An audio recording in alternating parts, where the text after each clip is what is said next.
Now, tell me about this new poll commissioned by the Institute of Public Affairs, which has identified that a majority of Australians support building nuclear power plants. That's right, Alan. Lovely to be with you again. And as you just mentioned, over half of Australians support building nuclear power.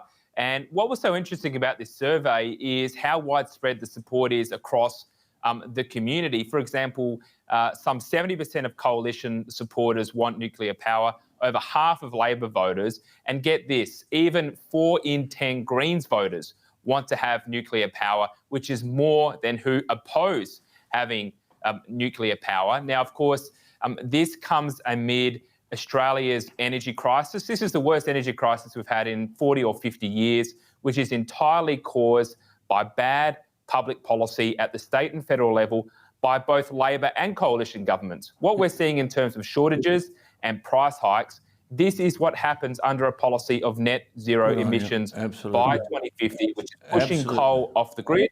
We've got more and more solar and wind, which can't get the job done. And you've got all this pressure on gas because coal isn't there anymore. So what Australians are saying is, look, we've got 2 kinds of energy technology that can get us reliable baseload power.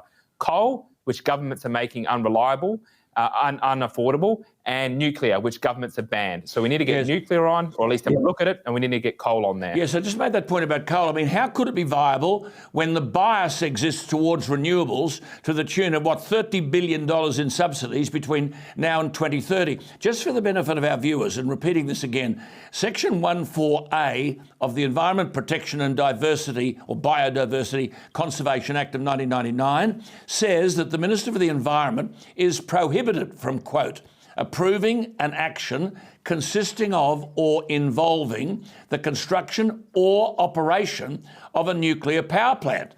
Now, as you've said, and I've said 1,000 times, this is widely used, nuclear power, across the developed world. 70% of France's energy, 20% in the US, 15% in the UK, 15% in Canada. We've got uranium coming out of our ears, and we export it so that others can have clean, cheap power.